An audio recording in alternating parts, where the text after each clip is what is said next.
संसार में कुछ शक्तियां ऐसी हैं जो हमारे लिए क्या है, जीव नहीं सकती हैं, जिसमें एक है जल। अगर जीवन से जल को निकाल दिया जाए तो हमारे पास कुछ भी नहीं बचता। जल हमारा जीवन है तथा जल स्वयं भी जीवन है। जो स्वयं जीवन होता है वो दूसरों को भी जीवन प्रदान करता है। जल, प्रभु महावीर स्वामी ने कहा है कि पृथ्वी, आप और तेज और वायु, इन सबको क्या कहा है, सतत्व कहा है। अर्थात ये सब जब काम आते हैं तभी आते हैं। अग्नि, जब पृथ्वी है वो सरकार के कब्जे में है, जिसके पास जितना धन होगा उतनी धरती उसके कब्जे में होगी। अग्नि उपयोग में आती है मगर ईंधन मूल्य में बंधा होने से वह भी इतनी उपयोग में नहीं है। हवा अदृश्य, सिर्फ श्वास लेने से अधिक काम में कम ले पाते हैं। और जब टायर फटता है तो क्या चाहिए, पंप चाहिए। बिना पंप के हवा जैसी शक्ति को नहीं भर सकते। तो जल हमारा कदम कदम पे हमारा सहायता करता है। ये देह शरीर के अंदर भी हमारे साथ भी, और लोग जो जानवर होते हैं उनकी भी सहायता करता है ना जल। हर कदम पे हमारा जो, ऐसे जल ना हो तो कैसे त्राही त्राही हो जाएगी। जब वर्षा नहीं होती तो हर कहीं क्या हो जाता है, वर्षा ना होने से मानसून सिर्फ अपना चेहरा दिखा के चला जाए और वर्षा ना हो, चारों तरफ त्राही त्राही हो जाएगी और मौत का, पशु और जानवर सब जने क्या हो जाएंगे, मौत के शिकारी बन जाएंगे। हर समय हम लोग जल को इतना ज्यादा वेस्ट करते हैं। जब बच्चा स्कूल से आता तो आप लोग क्या कहते हो, हाथ धुलवाते हो ना उनसे। किसी ने शिक्षा दी कि ये बच्चे, तू हाथ धोने जा रहा है तो थोड़ा पानी यूज करना। जब ब्रश करवाते हो तब भी किसी में से कोई ऐसा है, कोई बहनें ऐसी हैं कि बच्चे को अपनी शिक्षा दे कि बच्चे 1 गिलास पानी लेके ही यूज करना, ब्रश करना। क्योंकि जल के लिए आजकल सब जगह जल के लिए ही बातें हो रही हैं। जल हमारे जीवन में बहुत महत्वपूर्ण हो गया। जैसे सोने को आप लोग तिजोरी में बंद करके रखते हो, उसको संभाल के रखते हो कि आने वाले समय में मेरे बच्चे के काम आएंगे, उनकी शादी होगी तो उसके आगे काम आएंगे। किसी ने जल के लिए सोचा है कि जल खत्म हो जाएगा तो क्या हमारा जीवन बचेगा? आजकल कोई भी नहीं सोच रहा कि जल को बचाएं। जल के लिए हर समय, हर वक्त, हर कहीं लिखा आ रहा है कि जल बचाओ, जल की रक्षा करो, जल के जीवों की रक्षा करो। इस चारों गति के लिए जल महत्वपूर्ण है। जो नारकी होते हैं वो तड़पते रहते हैं रात दिन जल के लिए, और त्रियंच होते हैं उसमें नहाते हैं और घंटों घंटों अपना उसी में जल में तैरते रहते हैं। और जो देवता होते हैं उनको जो रमणीय सरोवर होता है वो उसमें घंटों घंटों वो भी जल विहार करते हैं। कितने सारे देव ऐसे होते हैं जो उनको उस जल से अनुराग हो जाता है, तो वो देव भी क्या हो जाते हैं, जल के जीव बन जाते हैं। और मनुष्य के लिए तो कदम कदम पे जल चाहिए, नहाने के लिए, खाना पकाने के लिए और कपड़े धोने के लिए। अब गाड़ियां आ गई तो गाड़ी धोने के लिए भी, घर की सफाई करने के लिए भी जल चाहिए।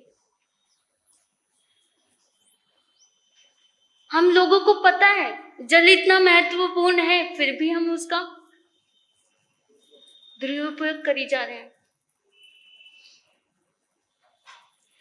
यहाँ पे आप लोगों को पता है कि यहाँ पे जल की कमी है हैदराबाद में। कितनी सारी जगह भी जल की बहुत ज्यादा कमी हो गई है। तो हम जब स्नान करते हैं तो कोई शावर के नीचे नहाता है तो उसमें कितनी बाल्टी पानी चला जाता है, किसी को पता है? कभी जब आप लोग स्नान करते हो तो बाल्टी रख के देखना कि ये कितना जल आज मैंने यूज किया है। और जब थक जाते हैं, कितने सारे लोग क्या करते हैं, बाथरूम टब बनाते हैं तो उसमें बाथरूम टब बना के उसमें पानी भर लेते हैं, पानी भर के स्नान करते हैं, बैठे रहते हैं उसमें अपनी थकान दूर करने के लिए। जल वेस्ट जा रहा है। उसमें कितनी बाल्टी उस टब में पानी भरा होगा, ख्याल है किसी को? नहीं पता ना कि कितनी बाल्टी उसमें पानी कभी यूज जो भी टब में स्नान करता उसको वो एक बार देख लेना कि इसमें आज मैंने कितना पानी यूज किया है।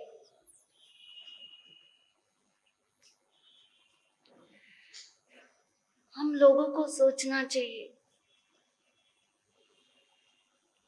जैसे हर चीज के लिए बचाव करते हैं इसीलिए जल भी, अब पेड़ पौधे भी कट, सबके बहुत कम पेड़ पौधे रह गए हैं। अब कोई ऐसा व्यक्ति है जिसको जागरण आ गया कि ये पेड़ लगाने से जल आएगा।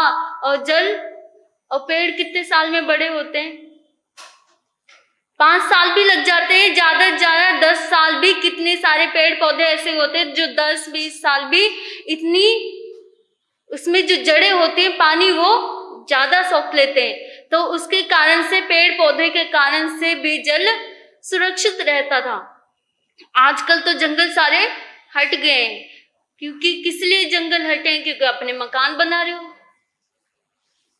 मकान बनाते हो तो पेड़ों को, और सड़कें बनाते हो अपनी सुरक्षा के लिए तो उसको भी पेड़ हटाने पड़ते हैं।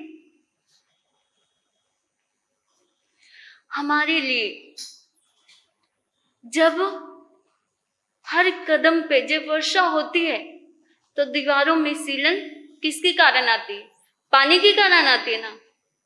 और जो नल के एक बूंद बूंद टपकने से वहां पे निगोद किस लिए आती है? जल के कारण आती है। जब वहां पे पानी नहीं होगा तो निगोद कहां से आएगी? जब हाथ में अचार का जब हाथ लग जाता है अचार में, तो उसमें भी जल का हाथ लगने से उसमें भी फंगस पैदा हो जाती है। जब तक जल है तब तक उसमें फंगस आएगी, बिना जल के तो क्या हो जाएगा? रेगिस्तान जैसा हो जाएगा। एक व्यक्ति था, वो रेगिस्तान घूमने के लिए जा रहा था। रेगिस्तान घूमने के लिए जैसे ही उसने विचार किया कि मैं जाऊंगा, बहुत सारे अपने दोस्तों के साथ घूमने के लिए जाऊंगा, और तो 2-3 ट्रक जल के ड्रम भर के लेके जाऊंगा, क्योंकि वहां पे आराम से मजे करेंगे, मस्ती करेंगे। और उसने कभी सोचा नहीं था कि ऐसा कभी होने वाला भी है। वो सब जने निकल पड़े घूमने के लिए, रेगिस्तान के लिए। जैसे ही निकले और वो इतना पानी बर्बाद कर रहे हैं, उनको चिंतन भी नहीं था कि ये पानी इतना वेस्ट करूंगी तो आगे जाके क्या होगा। नहाते हैं, गर्मी लगती है, वहां पे गर्मी होती, फिर कितने सारे लोग ऐसे भी होते कि 2-3 बार भी स्नान कर लेते हैं। तो वो भी ऐसे करते थे। रेगिस्तान गए और रेगिस्तान जाते जाते रास्ते में इतनी गर्मी आती है, गर्मी में वो बहुत ज्यादा तड़पते हैं। तो क्या करते हैं, पानी की सोचते नहीं कि पानी हम इतना ही लेके आए हैं तो इतना ही यूज करना है। वो कभी 3 टाइम नहाते हैं, कभी 4 टाइम नहाते हैं। नहाते नहाते अपना जल उनका क्या हो जाता है? समाप्ति की ओर आ जाता है। जब जल समाप्ति की ओर आ जाता है तो वो सोचने लगते हैं अब तो जल की बचत करनी चाहिए। फिर भी कुछ लोग ऐसे होते हैं, आगे जाएंगे मिल जाएगा, टेंशन किस लिए लेनी, आगे जाएंगे हो जाएगा। आगे की सोचते हैं ना कि आगे जाएंगे तो ये हो जाएगा, अभी से किस लिए सोचना। आगे के लिए नहीं सोचोगे तो क्या हो जाएगा, वो चीज खत्म ही हो जाएगी। और वो लोगों ने कितने, जो उनके 2-3 दोस्त ऐसे थे जो सोचते थे आगे जाएंगे तो ये हो जाएगा, किस लिए टेंशन लेता है, तो बच जाएगा पानी। उसने नहीं चिंतन किया और वो बहाते रहे। जब वो इतनी अंदर पहुंच गए उस धारा पे, जहां पे जल की एक बूंद भी उनके नसीब में, वो जल के लिए तड़पने लगे कि मैं यहाँ पे जाऊंगा। और उनको दूर से दिखता है कि ये पानी है, जैसे मृग को दिखता है ना वो पानी के लिए तड़पता है, वैसे ही उनकी भी हालत हो गई। और वह भागने लगे कि मैं यहाँ पे जाता हूँ, यहाँ पे जल मिल जाएगा। और एक झोपड़ी उनको नजर आई तो वो गए वहां पे कि यहाँ पे हमें जल मिल जाएगा।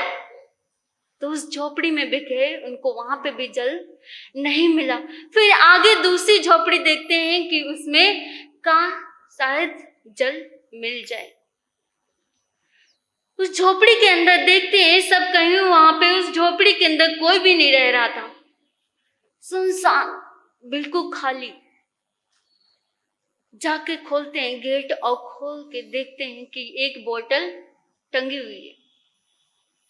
तो उनके अंदर और ज्यादा प्यास जगी और वो बोतल को निकालने के लिए जैसे ही निकाली, उस समय कितने सारे 10 दोस्त थे और सबको पानी चाहिए। तो सब आपस में छीना झपटी करने से वो जल भी जितना था वो भी क्या हो गया, गिर गया। अब जब वो जल गिर गया तो वो किसी के काम में नहीं आया। फिर वो आगे भटकने लगे कि जल की प्यास के लिए वो तड़पते तड़पते वहीं पे क्या हो गया, उनकी मौत हो गई, मृत्यु हो गई उन लोगों की। तब वो इंसान कहता है कि काश मैं ये बचा लेता तो आज ये हालत हम लोगों की नहीं होती। आप लोग, आपके घर में बाइयां होंगी बर्तन धोने के लिए, है ना? कौन कौन शिक्षा देता है उनको कि नल खोल के इतनी देर तक बर्तन नहीं धोने? कोई देता है?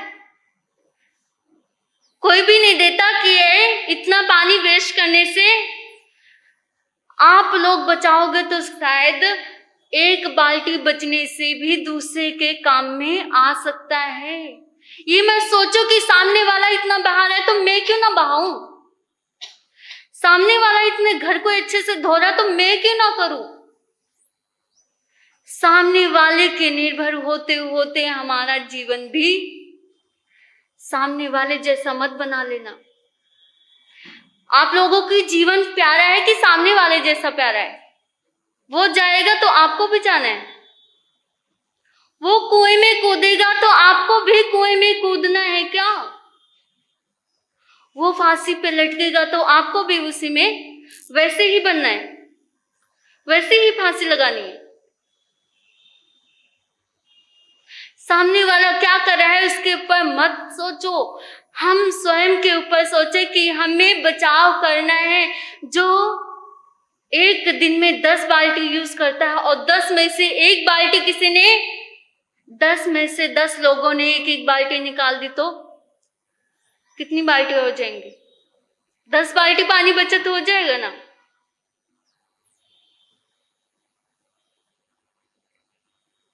पानी बचाने के लिए प्रभु ने पहले से ही कह दिया था।